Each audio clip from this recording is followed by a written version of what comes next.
Alrighty, folks, welcome on to the launch episode of the Bop and Two Beat podcast.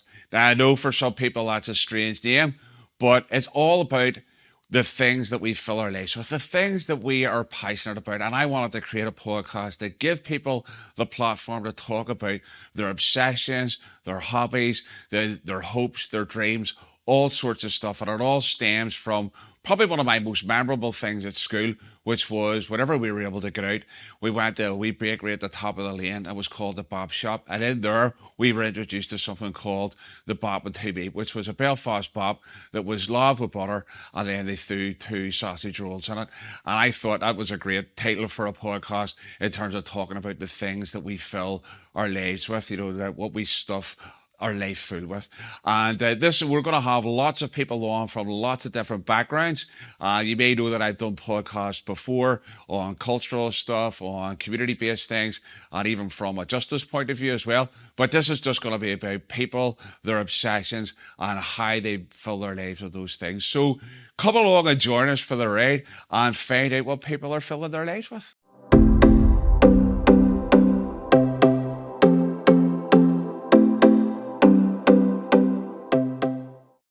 Alrighty, folks, so you're here with us on the very first episode of the Bop and Two Beat podcast, which, as you'll know, is about the good stuff that we fill our lives with, but also talking about the things that people can either become obsessed with or the things that they just dedicate their lives to. And I'm joined here, quite privileged to be joined by Jackie Redpath on this very first episode. Jackie, absolutely delighted to have you with us, man. How you doing? I'm good, and it's a privilege. I hadn't realised this was your first episode, so there you go. I feel very, very privileged and just a wee bit nervous because if it doesn't all work out, I'll be to blame probably. I think you'll be all right, so I think we'll be dead on.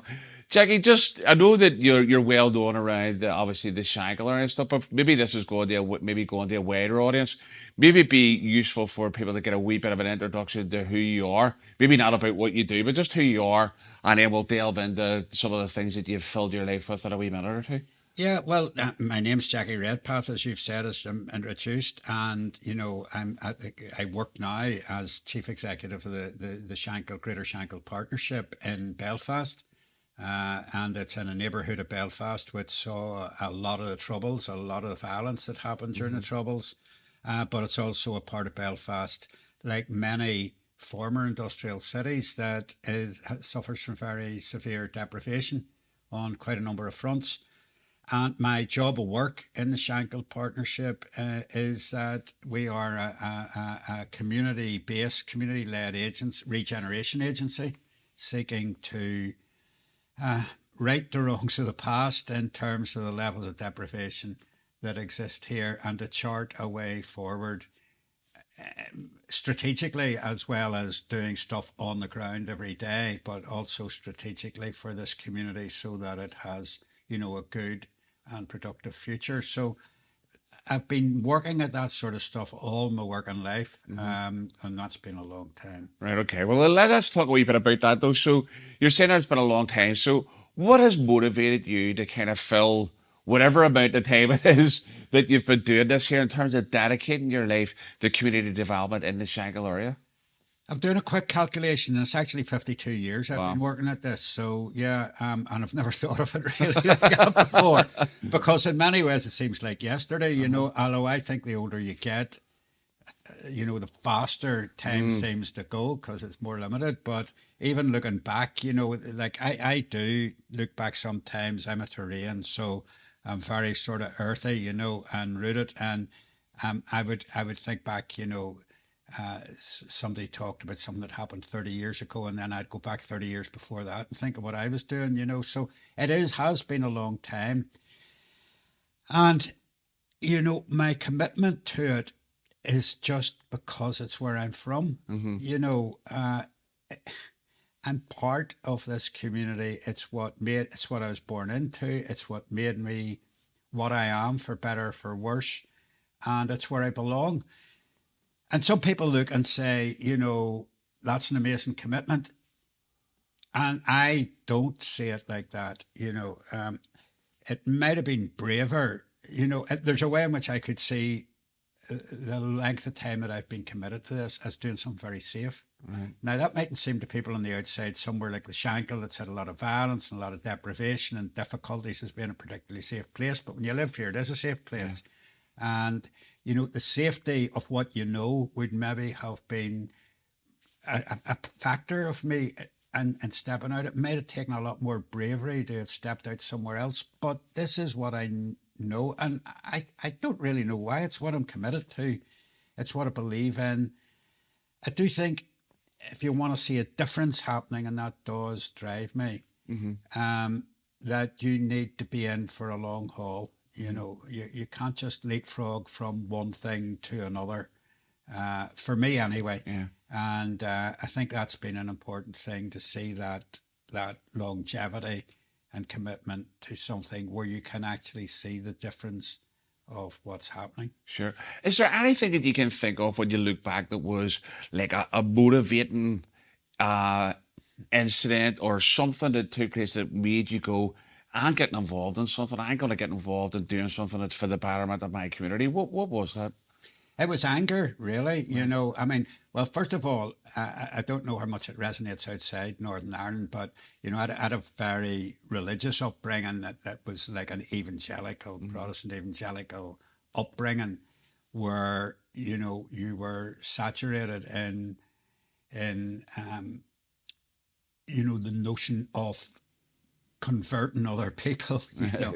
And I sort of stopped that, you know. I was very serious about it when I was growing up, because it was, I would say I was indoctrinated about it, but I was very serious about it, but I sort of moved away from it in my late teens. And what was happening around me at the time, you couldn't avoid, because the troubles had broken out here, and you know, the Shankill Road in Belfast, you know, was very much at the heart and centre of what was going on. And that was day and daily, you know, levels of violence.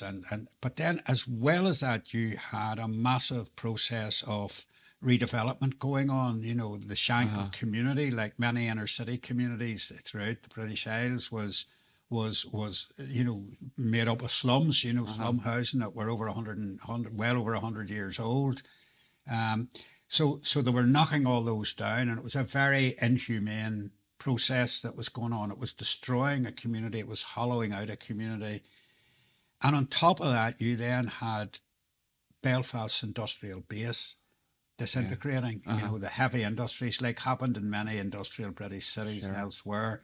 You know, the shipbuilding going to the wall, engineering going to the wall, and what we were famous for here, the linen mills. You know, in the Shankill, within 1 square mile of the Shankill, there were 18 linen mills. Irish linen was born here, worldwide, born here. And that's where people found their work, in the linen mills, the shipyard, and engineering.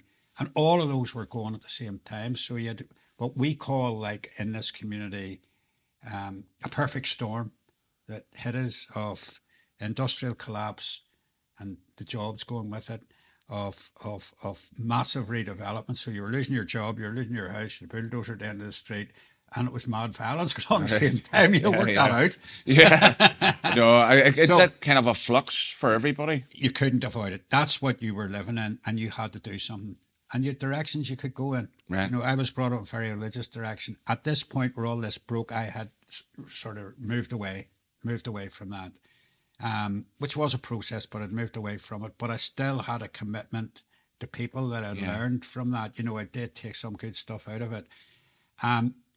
You also had a choice. There was paramilitaries forming, you know, and it was a big attraction for young people, you know, because you're going to belong to something. There's a lot of excitement. You hadn't seen that this damn thing was going to last for 25, 30 years, and the mayhem that was going to be created. But there was daily riots. There was, you know, it was just crazy. And that was a route. There was then the social issues that were absolutely in your face. And I've always said at that period there was two troubles going on. There was the violent ones, and then there was the redevelopment. Yeah. And I would have argued actually that the redevelopment had a bigger impact on people's lives, individually on people's lives, than the troubles. Okay, well, we'll come back to that in a wee minute in terms of, but you mentioned there's something about that anger was a motivation for you. Yeah. So talk to me a bit about what that was like. How did that manifest itself? And well, I know you've talked a wee bit about the idea that the perfect storm was there was all of these other things. But for you personally, that obviously germinated in a particular way for you that then led you to get involved in terms of your community. And talk to us a wee bit about what that anger was and how you then Well, started to try and deal with it. it wasn't a personal thing of what was being done to me, but my house was Yeah. being knocked down, but so was everybody else's, so it wasn't about me. Uh-huh. But it was, I think, to do with the redevelopment, that what they were destroying in this community, it wasn't just the bricks and mortar of what they were destroying. They were taking apart the way a community worked, which was it was an extended family thing where you were born. And in many industrial cities throughout the UK, it was the same, where when you were brought up, you were likely to get married, more likely to stay married as well, Yeah. probably. You moved across the street from your mum and dad, your mother and father lived across the street, and your granny was up around the corner, and you had aunts and uncles all within 3 or 4 streets. And that whole extended family structure, which then extended into like a neighbourhood structure of those particular sets of streets. In the Shankill, you had a part called the Hammer, another part called the Nick, another part called Brown Square, all communities within a community. Sure. And then you were part of a bigger thing called the Shankill, and give you a sense of identity. And the big thing, give you a sense of belonging. What was being taken away was that whole, the houses were going, but they needed to. There were slums. Yeah. It was the flats that were putting back with the problem, and the sort of plans that were being done. But as well as that, they took apart that family structure, extended family structure, and old people were put in one part of the community, and 4 people with big families in another, 4 bedroom houses, and single people were shifted to another part, and they broke it up. Plus, they bulldozed at a rate. I mean, the Shankill, this community's population went from 76,000 people in the 1960s down to 23,000 in the 1980s. I mean, it was a dramatic fall. No community can sustain that. So I was angry. I was angry at what was happening here, at the damage it was doing to people. I can't believe, looking back, that combination of that redevelopment, I'm talking about the troubles, the loss of all the jobs, the collapse of the industrial base. I don't know how we got through it. Yeah. Many people didn't. And I got angry about the injustice of what was being done to this community by government, by the planners, and by all those in authority, really. And I got angry about that and wanted to do something about it. There was almost a sense that it was deliberate, wasn't it? Some of the planning and the things that were put in place, it was done deliberately to have an impact on the community, wasn't it? Oh, there's no doubt that, I mean, there was reasons for it, and it was to do with planning reasons, really, because of the collapse of the old industries, which the unionist government saw coming here from the 1950s on, they decided to attract inward investment, multinationals, from the United States and other places. And they needed greenfield sites, so they developed new towns at Craigavon and Antrim as a growth town, and outside Belfast, 30 miles outside Belfast. And then they had to connect those up to the docks, so they built these big motorways and just went right through communities in Belfast to bulldoze them, to make way for this sort of thing. It was a flawed and wrong approach to the whole thing, and it so damaged people's lives. I mean, then mental health and all wasn't something you talked about. You just thought people were a bit odd, Yeah. whatever phrase you used, or their nerves were bad. Their nerves were bad, that's it. Bad nerves. That's it. Come back for somebody had a mental breakdown with bad nerves. That's it. Because even they had that one, even after like the First and Second World Wars, they talk about shell shock rather than PTSD and stuff. Never recognised exactly. it. And I suppose we'll probably talk about this a wee bit later on, about the idea of the trauma that the Shankill has experienced as a result of that there, and how that's manifested itself. But so what made you go down the particular lane? Because you said you could have went down a couple of ways. There was a paramilitary option.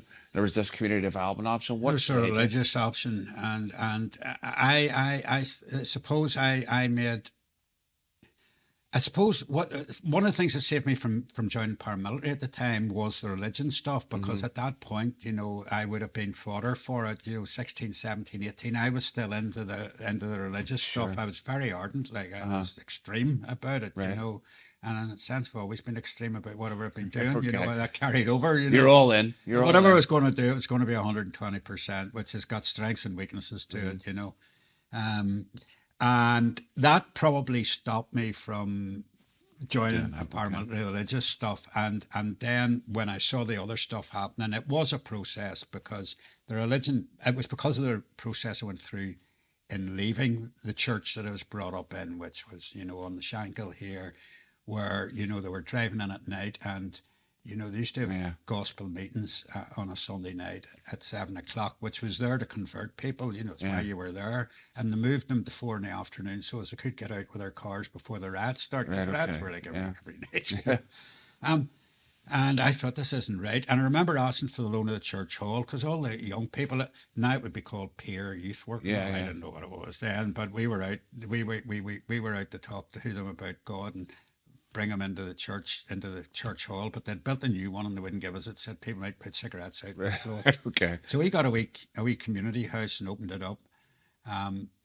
As called the Way, and it was like a religious thing, but it eventually became known as the Jesus Liberation Front. Right, okay. Yeah, The JLF. The JLF, yeah. It was like a counter. And it became for me a counter to, in the rats, we were walking into the middle of them with Jesus stickers over from America and saying to people, real pieces, Jesus, and all that sort of stuff. It's a wee bit of a connection to that, because there was a group in England, though, that they were called the Jesus Army at one point, though, as well. I remember that there, and they used to do that kind of thing. They arrived in towns on buses and things. It was like a big that, thing like that. It arose in America, actually, in the early 70s as the Jesus people. Yes, it was like right, a hippie thing that became a thing. I fancied myself as a bit of a hippie at the time, and we became Jesus. And then a guy called Arthur Blessed arrived. He pulled a cross behind him on a wheel, and he still walks about with it. Actually, he was over in the Shankill recently, apparently with Jack McKee. But So I got involved in that, but I realised the church wasn't doing it. Was retreating from it, closing its doors, and I started reading about stuff in South America, like which was about liberation theology, and I was still in the God thing. But gradually, I realised that this house that we had, that all the kids were coming in that were banned from youth clubs, and all sort of the rat, and they were running into the house and all. Some of them got converted, and I started seeing them separating themselves off, and I gradually left any belief in that sort of thing and switched really to this business of dealing with what was in front of you, which was this redevelopment stuff and a community that needed defended. They were going to wipe it out. And where did that show? You make the change from you're involved in this church-based stuff. You make a change to do some work that's outside of that. Where did that start? So what was it with an organisation, or was there? Did you set up something on your own, or whatever? How did that actually pan out? I kept a plan for jobs and couldn't get them. I was one of the few people managed to go to university from the Shankill, and I tried to do a social work degree, and I don't know what I said at the interview, but they didn't think it was fit to be a social worker, so I never got that. Didn't get that one. And then I applied for a job on a youth club in the Shankill in the YMCA. It was on the Shankill at the time. Whatever I said at that interview, they think I was a bit too radical, Right, okay. They didn't give me that job. And there was this thing set up, the Shankill Community Council, which still exists, and I got the first employee there. Oh, right, okay. And and that was like a community development job in the 1970s. But again, whatever was going to be happening about projects and this and that and the other, what was at your front door were these bulldozers, and you need to do something about it. And as a result of that, we set up the Save the Shankill campaign, which, probably one of the things I'd be proudest of being involved in, because I actually it actually stopped this community being wiped out of existence. Yeah, so talk to us about where did the influence from that come from? Obviously, with you mentioned a bit about, even sort of the liberation theology stuff. You read about stuff elsewhere.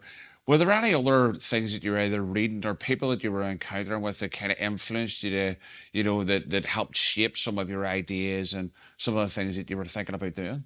Yeah, well, there was people locally that did it. There were people here. There was people from outside the Shankill that worked here. There's a guy called Ron Weiner that wrote a book called The Rape and Plunder of the Shankill, and Ron was from an academic background, but he became a community activist as well as an academic. And it was great because he could write, and there wasn't many of us about that could write very well, And he actually does a seminal book that documents what happens in a community, wherever you are in our city, when they come to redevelop it. And Ron put a lot of theory behind what we were doing. And then there were other people about here. There was some clergymen that were involved that had been quite radical. They would have belonged to that that liberation theology type approach in South America. Right. Believe it or not, there were Church of Ireland, Right. Anglican clergy on the Shankill, guy called the Reverend Brian Smeaton, who was as crazy as whatever. But, you found yourself in a setting where there was other people wanting to do stuff about this, and you were able to it was possible to pull people together, not only at community level and from churches but you had local shopkeepers that where shops were going to be knocked down, that were getting angry and animated, and you had the paramilitaries in their early days. And I mean, I would have been talking to them about, listen, there's a different, you've got a war here that you're fighting about the IRA, but there's another war. This community's going from under your feet. While you're doing that, you need to address this as well. And that eventually they were made illegal, most of them, but then, they joined this campaign. And another big thing just after I started work was a strike that happened here in 1974 called the Ulster Workers' Council strike. And in a way, it was the last hooray, in the best sense of that word, of the power of a community to do something, because there was still an industrial base there. And basically these workers, in protest against political arrangements at the time, were able to close the place down. Total close the place down. And when I saw that happening, I thought, community workers, we're not going to shift this problem against the power of the government and the planners. We need other assistance. And, the Ulster Workers' Council brought together a coalition of people. And I remember after their strike going to them and saying, we need you, and one of their key people became chair of the Save the Shankill campaign. And so we had an amalgam of groups across the community that were determined to stop the worst of redevelopment and get it turned around into better development, stop the flats being built, get houses built on the street level, stop the motorway going through, which wasn't, well, for parts of the Shankill, there was to be three. Yeah, because that's what they were talking about. They were talking about putting this three-lane thing, and the Shankill Road was to become a route through, and the Crumlin Road and the Falls Road, and also to stop the shops being knocked down. And remember, as all our first public protest, we all marched down the Shankill, and at the bottom of the Shankill Road, up on the corner of Townsend Street. No demolition beyond this point. And we were able to enforce that. Right, okay. There was no bulldozers coming on anymore. So we stopped anything happening until they were willing to negotiate with us. And when they became willing to negotiate, we drew alternative plans to them. Okay. So I remember a night, we were in Agnes Street, right opposite this building. Right, in okay. Agnes Street on a Sunday night, where we met the planners in a wee house. And they came in on a Sunday night. They were that desperate because we'd stopped anything moving. And they came in and looked at the wall, and we had their plans up on the wall, and below their plans we had our plans for the same thing, patch, only without the flats and all. And we had technical assistance to do it from Queen's University at the time. The Department of Town and Country Planning, radical stuff, came out and helped us. They drew the plans. We told them what we wanted. And eventually that night, at first they refused to get into a discussion because they said they weren't going to criticise another planner's plans, as in the Queen's plans.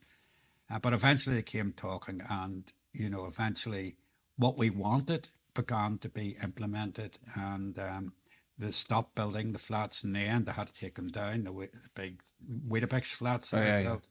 And we stopped the shops being knocked down up as far as they had got, which was almost Agnes Street at that stage down below here. So, so there's still Shankill shops, not what it used to be. There's not the population that there used to be. Is the community sustainable? Probably not. Is there more to be done? There's more to be done. But what has happened now, in mid Shankill and further up is much better than what was planned to happen and what happened in Lower Shankill. No, we'll get that out a wee bit later on as well. So talk to me, try and give me a flavour of what a typical day back then for you would have been like. I'm sure it was packed to the gills with stuff. Yeah, well, it was, and it was day and night, really. It did become your life, and, it's you know, that's a good thing in that it's something you want to do. Mm-hmm. The bad thing is it becomes your life, you know, and not much beyond it. But you were able to build in you know, a lot of connections and friendships and a bit of drinking and all that sort of thing. So, yeah, you know, it you up. But so you got into work. We had a wee shop that became this centre of this campaign, and the community council was falling down around us, but it seemed great at the time getting somewhere like that. And you got into work, and you had people coming in with living in awful conditions, you know, where half their street was knocked down, the rats were running everywhere, they couldn't get a house, they couldn't get anywhere.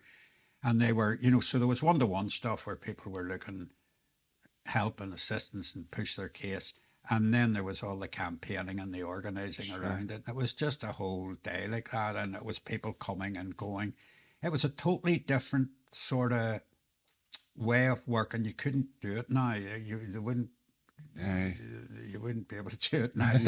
You get targets and Right, you know, okay. contracts. We didn't have contracts or What anything. was it like trying to navigate that? Because if you're just, you know, you've kind of not wormed your way, but you've kind of made this part of your life, and you've got all of these issues, wide ranging issues, planning issues, construction issues, retail, business, development, all these kind of things.